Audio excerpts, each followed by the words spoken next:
Hello everyone, good evening. My name is Rafi. I'm from Redis Labs, which is the company behind Redis. May I ask how many of you know Redis or used Redis? Yeah, good. So we are Redis is of course a open source product. It exists for something like 10 years. It's, I might say, de facto industry standard for caching. But as we'll see, it extends much over this. And we at Redis Labs enable organizations to use it on an enterprise grade. So the presentation today will talk about an extension to Redis, which enables us to do very nice things with it in terms of on-server calculations. One comment: if this was a normal world today, Meir Shpilraien will stand here and talk in front of you, but because it's not, he was sent in a shadow box to San Francisco to handle some urgent production issues. So there we are. Okay, so first we'll talk about what exactly is Redis, how working with Redis looks like in the most hands-on way possible. And then we will introduce RedisGears and describe the reasons for its existence and its technical merits. Okay, so let us start. Okay, so as we said, Redis is an open source product, which is it's a database. It's an in-memory database. It's quite different from most databases in the way that it serves all of its queries from memory. It can, of course, persist to disk, but it's not part of this of its usual way of operation. But a better way of describing it is a data structure server, because what you do with it is typically storing all kinds of data structures like string, hashes, lists, sets. It has a very simple API to read and write those data structures. It doesn't have a query language like SQL or any variants of SQL that may be used in download databases like Cassandra. So it's on one hand, it's very easy to operate, and it has many clients. So if you're working with Redis, you typically do it with a Python client, with a PHP client, with JavaScript client, Node, whatever. And it's really the hub of an ecosystem that expands its capabilities beyond the basic data structure operations. It does also support Lua scripting, which are scripts that are run on the server and typically offer very good performance at that. Of course, that when you talk about production, it's not enough to run one server. It's not stable enough. It's not safe enough. So here, where clustering come into place, and we will talk about it later too. Okay, so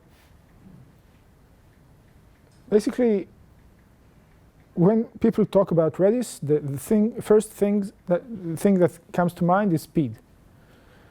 It is really fast and predictably fast. Like the benchmark is usually below latency of below 1 millisecond. But one thing that people tend to forget is simplicity. And this relies greatly on the reliability of Redis as a product. Like the philosophy of Redis design is such that it prevents it from expanding and avoids the feature creep, and this what makes it very stable and simple to operate. Now, having said that, there are mechanisms that allow us to expand its capabilities without compromising efficiency. And this is exactly what Redis modules are. Basically, if you look at the definition, it's like multi-model cluster operations, but practically a Redis module is just an SO, it's just a shared object that is loaded into with Redis, with a Redis server, and we will very soon see how this actually operates on the command line. And this is the way for you to extend Redis capabilities when you need something more than the basic operations. For instance, one of the more let's say successful Redis modules is Redis Graph, which implements a graph database above Redis. And it does that by expanding the command set of Redis with its own commands. And this is exactly the way that RedisGears is built. It just adds a few more commands to the general Redis commands, and the look and feel, the way that developer feels the presence of this module is actually unnoticeable. Okay, so what RedisGears in particular is all about? We have a database which is actually a set of keys and values. And let's say we want to have the capability of performing MapReduce operations on this set. Now, normally, when we work, for instance, with language like Python, we perform a Redis query, and then we apply MapReduce to it. But this incurs getting all the data from the server to the client, and which is not very efficient, especially when we're talking about large sets of data, possibly distributed among shards. So the idea is to take those operations and just perform them on the server. And not only that it's performed on the server, it is performed in the same address space as the server itself, which obviously is very performant. Okay, so let's take a look at this point on some basic operations. Okay, so first let's see if I have a Redis server running.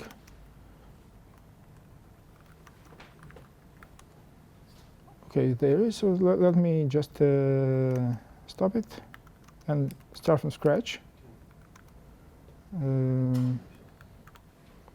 So basically, if I want to start Redis server, I'll just need to go Redis server, and this starts a Redis server. Now we have a server in the air. Now in this state, I can go and start a Redis client, which is a REPL. It's a basic command line tool that allows me to perform Redis commands. Redis commands are ridiculously simple. Like if I want to set a variable, a key, I go like that: set x1. If I want to read it, no y, x. This is true. Okay, so, and you can see that the result is a string, like everything in Redis is basically strings. So this is Redis vanilla. Now we want to work with gears, right? So let's just start another server, and this time with gears inside. So again, I'll just kill mercilessly the old Redis server, and I'll just start a new Redis server with gears loaded. Now, how do I do that? I just add load module argument, and we can see here that RedisGears was identified and loaded, and from this time on I have the Redis Gears server at my disposal. Okay, so at this point I can interact with it on the Redis with the Redis client, but I prefer doing it from a Python interpreter. And for this, I just import a few modules, which will allow me to have a much cleaner experience. Okay, so just paste around. Okay, so let's go to our presentation and get towards something practical that we can do. So basically, what RedisGears, the way it operates, is like it has to have some initial set of objects to refer to. Now, this set of objects can naturally be the keys that are stored in Redis memory, but it can also be events or information that comes out of a stream. And this is what makes it really special and practical for things that we'll see later in the presentation, which really allows us to combine several features of the Redis ecosystem, and there the RedisGears actually acts as a glue between all of these features. Like, we can take information from a stream, direct it through some kind of processing, and combine the results for the user to consume. Okay, and as we see, we also have an option of inventing our own source of information, which is at the moment a little bit less practical, but also available. Okay, so some basic examples. Let's say I want to define some values. Okay, so for instance, there is a Redis command it's called keys. That allows me to see what keys are available in my Keyspace. At the moment, there are none. So I will define a few keys. Okay, y2, set z3. And now I have 3 keys. And let's see how can I approach them from RedisGears. Okay, so every RedisGears interaction starts with what we call Redis Gears Builder, which is a simple function that simply introduces us into the RedisGears pipe. So it goes like that. You say Gears Builder, and then you specify a few queries, and then you ask the builder to run those queries. Now, at the moment, if I make something like this, I'll get the obvious result, which is, let's make it a little more clear. I get a hash which tells me what keys and what values do I have here. Okay, this is pretty simple. Now, if I want just the names of the those variables, I can write a simple map operation together with the lambda expression that returns the name. Wait, oops. Okay. Wrong again. Should really be more intelligent and fix my errors. Okay, so this is the most simple example. Okay, but then again, I can make something a little bit more sophisticated. Like if I want to count the frequency of values inside the key set. Let's say I want to add another key, like say W2. And then I want to go back and let's say I want to count the frequency of values. So I do something like this. And again, if I want to make it more visible, more clear, then okay. So I see I have a key 3, which is frequency 1, key 1 frequency 1, and key 2 or frequency 2. Okay, so this is a very simple illustration of what I can do. I can compose those operations into a pipe and run them on the server, get the results, and then I should be happy. Okay, so this describes the most basic capabilities. Now we can try to do something that's a little bit more complicated. Let's say we were talking about a big, relatively big data set like the movies from IMDb. We can download them in a CSV text file, which is it's not hard to process and integrate into RedisGears set. So let's just do that. So a second. First, we need to clean the key space so it will not interfere with our current operation. So I just make a flash all command, and then we have no keys.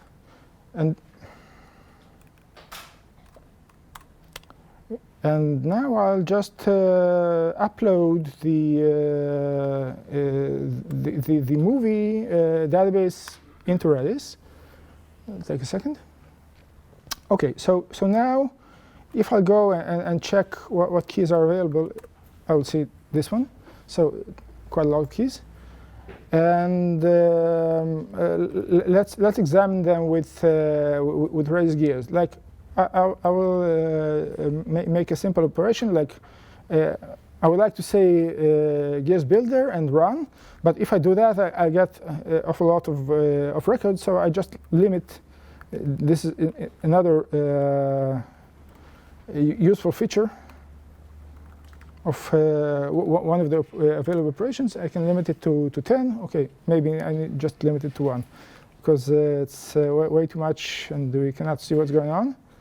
Okay, so I'll just fix it.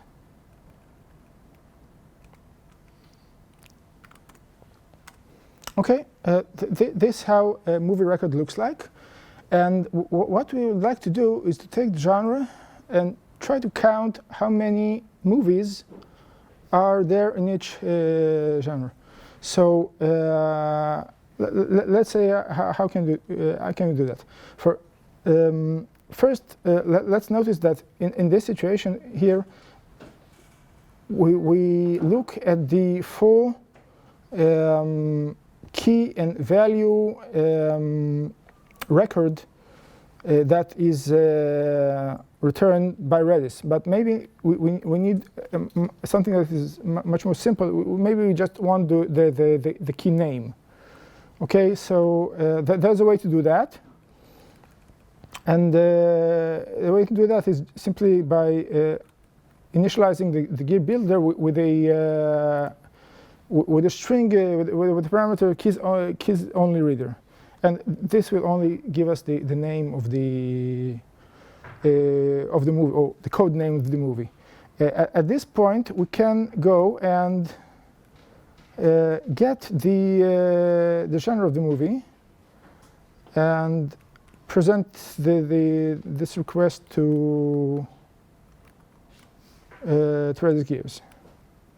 Okay, so these are the first 10 movies and the genres. So we see that what we get here is a sometimes it's one value, and sometimes it's a list of values separated by a comma.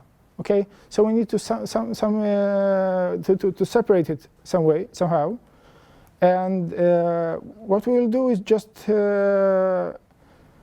order a split operation and execute it. Okay, so we added the okay. First, maybe a step backward. We asked here in the map operation. You can see here the first operation is a map operation. So we pointed right now, and what we did was to execute an Redis command. So we can execute a Redis command from a Gears function, from Gears lambda, and currently we asked Gears to give us a specific key of the hash, which returned us the comma-separated string. And afterwards, we will ask Gears to split the string and see what happens. And now we have a list of arrays in which so each array is a list of genres of the movie. But if we want to count those genres, we need to somehow split this array to its elements and look at it as one list, one-dimensional list. So in order to do that, we simply use a variation of this of the map operation, which is it's called a flat map operation. Okay, so of course we only take only look at on the first 10 results, which are not which do not correspond to the list we saw before, because here it's just a long list of words. Okay, so this was the operation that took the previous list and made it flat. And again, we limit it to 10 just to make it more visible. So the last step would be obviously to count the results, and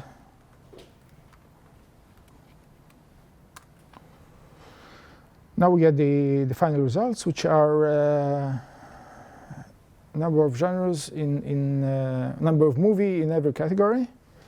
And here I can see that there are movies that are not categorized also. So this is a simple enough real-time example of what is possible to achieve with Gears. Again, only to remind you, what executes this operation is a Python interpreter, which is written in C.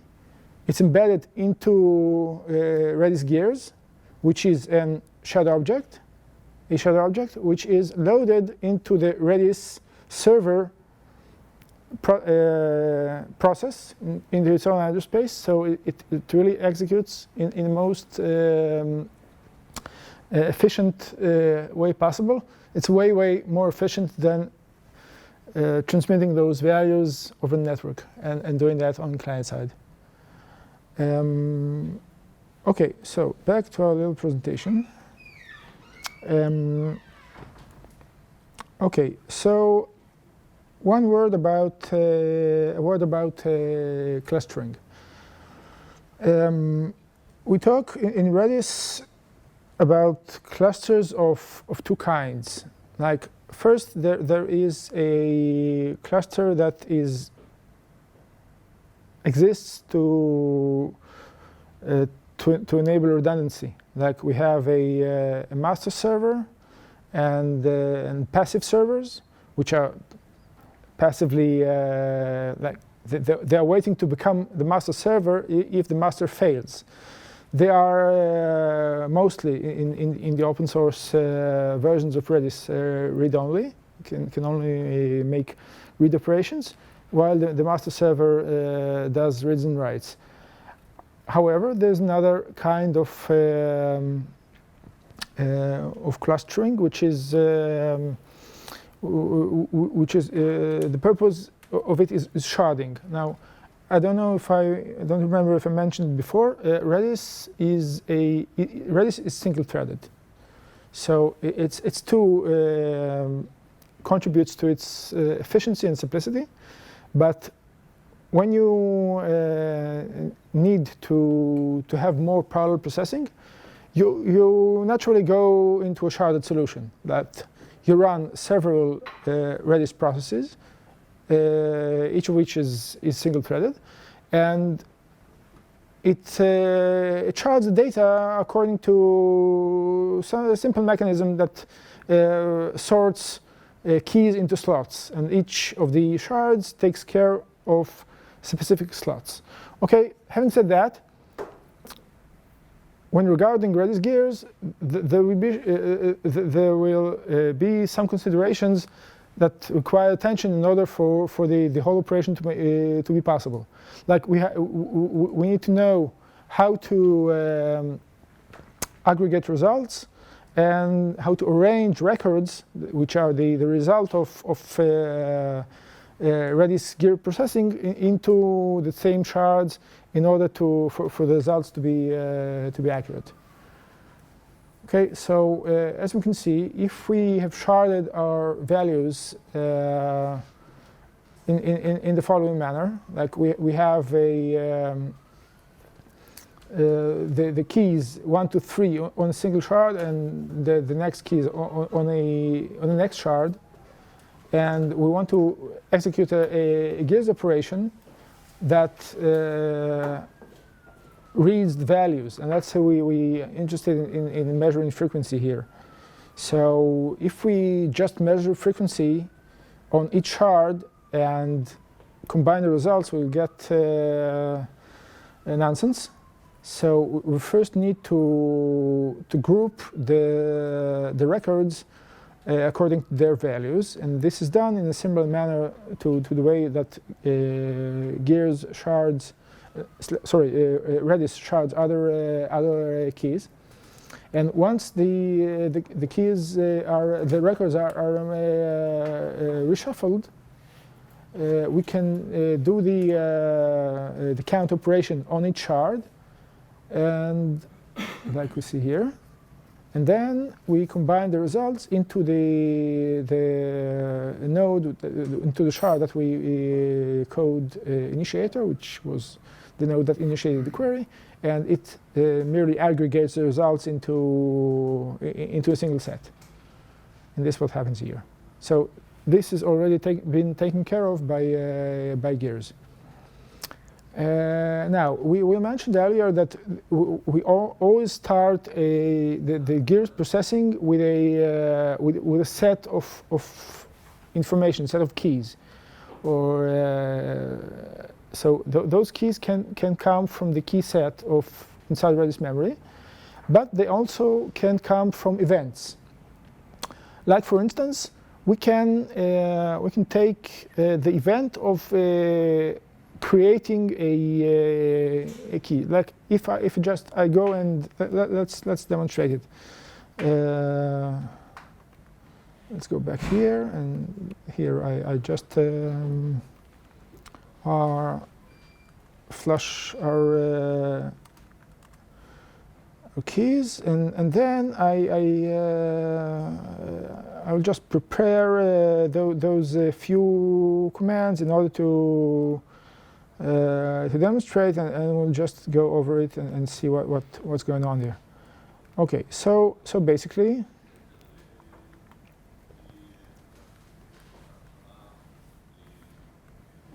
just a second. Okay.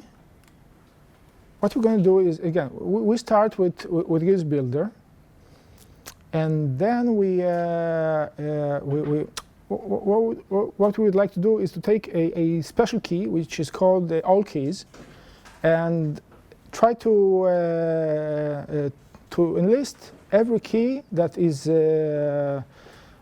created during a Redis operation into this key. So we want basically to, okay, this is a little bit stupid because like we already have the keys commands which gives us this exact information. But let's say we just want to replicate this behavior. So we want to register any new key into this set. So first, when we get a notification, and we will see in a moment how we will get those notifications, but when we get a notification, we will have a first filter command to exclude the all keys key from this calculation. Otherwise, we will have all keys register itself. Afterwards, we'll execute a command, which is here, this command, which is a little bit unique in the sense that it actually changes structure and information inside Redis, and this is a little bit non-functional, but still it is possible. So we use the second command to add the key into the set. And the last stage of this processing is the register command. Like we previously used run, yes, but now we will use register in order to register this event waiting procedure into Gears, into Redis. So we just get the result OK. So nothing happened except we're being registered. Now let's examine what's going on inside the key space. Now currently we don't have any keys, but if I add one, so we see that we have all keys, and if I examine this set, I will see that we have X inside. So actually we had a process that ran without our attention, like in the background, executed upon an event and changed the key set. And this already beginning to sound like something pretty practical. Now, instead of having to listen on the key set and to write into the key set, we can listen to streams and write into streams. And I think here is the great power of this technology. Like we can really combine like half of the things, interesting things that happen with streams, and I'd like to demonstrate this functionality with a simple demo, which we will enable by running a demo using Docker Compose. So what this demo contains is two streams. One stream coming from a webcam, and this stream is read into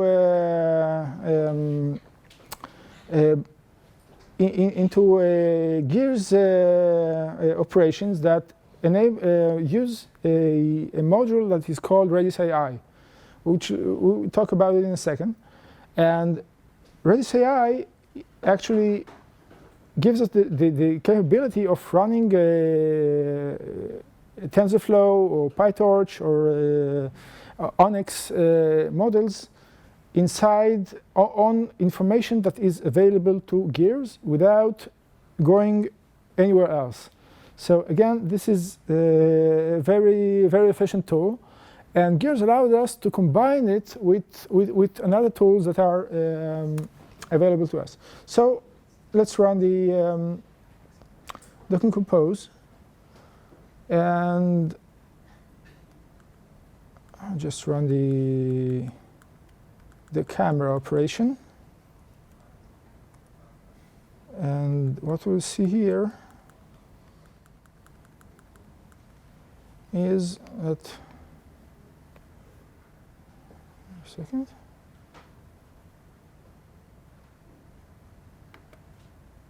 The purpose of this simple demo is to identify cats. Like, okay, this obviously proves that I'm not a cat, but let's take a look at it. I'm not sure I can find cat pictures on the internet. Maybe you excuse me. It's a little bit challenging. Having some trouble doing that. Okay, I found the cat. Okay, this is obviously a cat. So let's try to convince RedisGears that it is a cat. Yeah, but RedisGears is not yet convinced. Maybe it's not a real cat. No, just a second. Try to refresh it.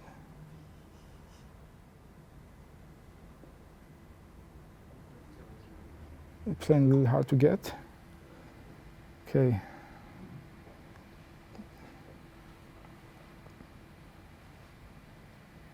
Second, let's see if everything is okay.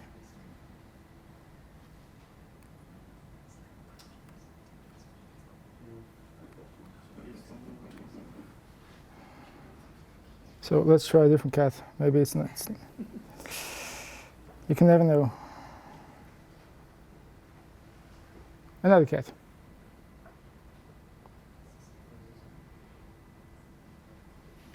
Well, I guess it doesn't work today.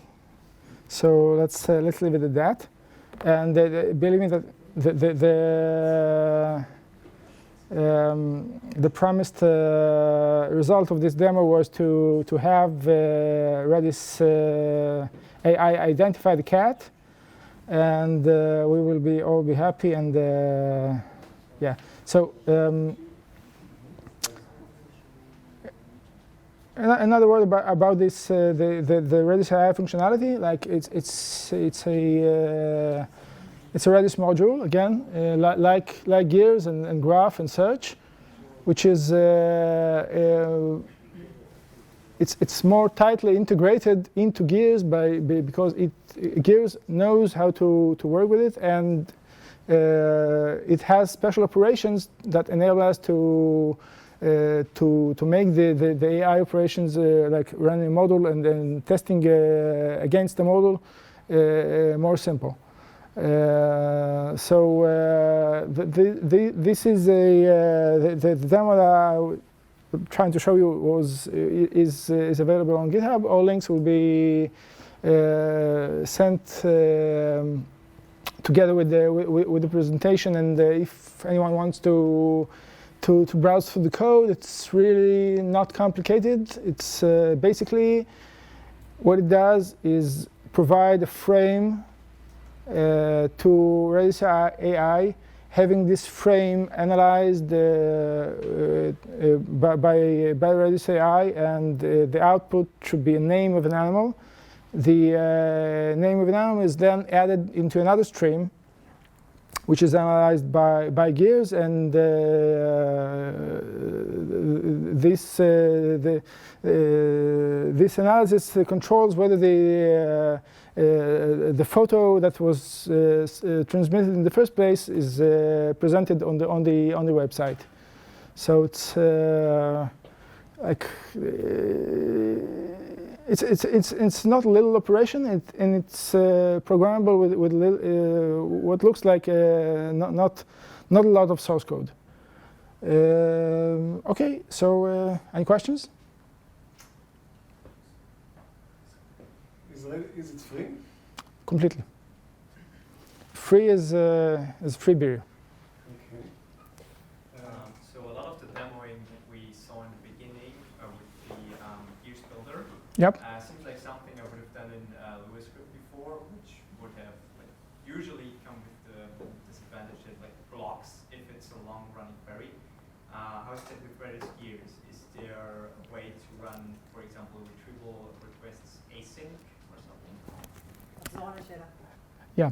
Okay. The question was whether the RedisGear can act in an async way. Is there a way to parallelize queries done by gears? And the question is the answer is it depends.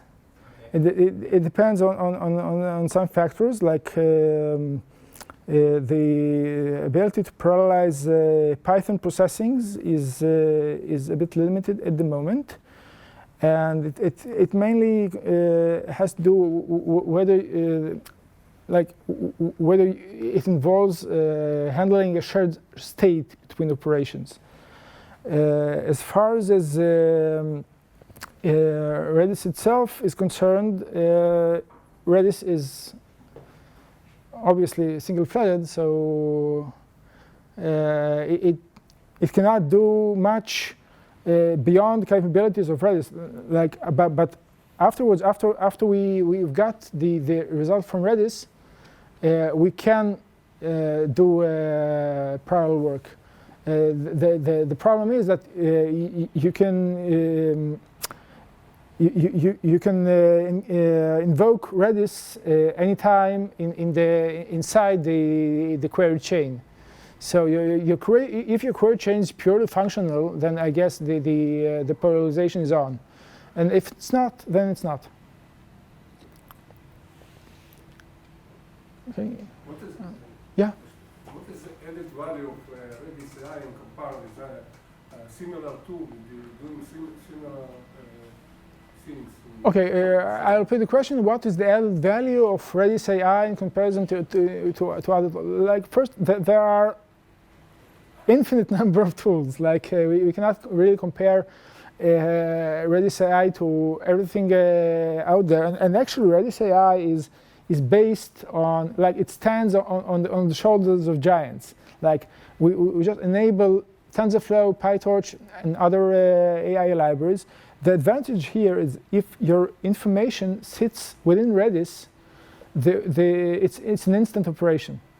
Like you don't have to deliver it to another place. Like we talk about huge amounts of information. So if you already cached things in Redis or using Redis to hold the raw materials, then it's a clear advantage. And of course, the most practical answer is just try it. And if it's good, then you win.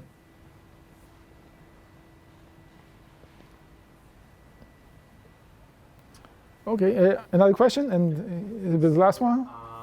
What I've seen from the slides, there's a C library and a Python library. Yes. For RedisGears. Yes.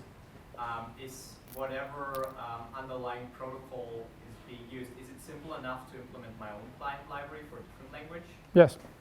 Like if you want to implement, for instance, you want to implement another parallel to Python, like Java or Lua or whatever. Well, I can't say it lacks complexity. Like you really need to understand what goes under the hood.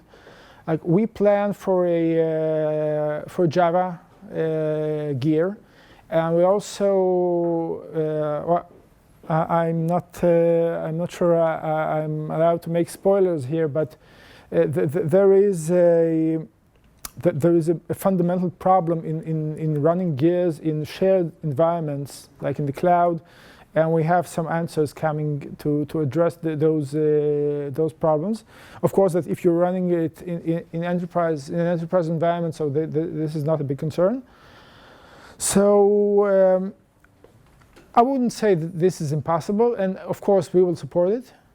But it's not trivial. It's not completely trivial. Okay, so thank you very much for listening.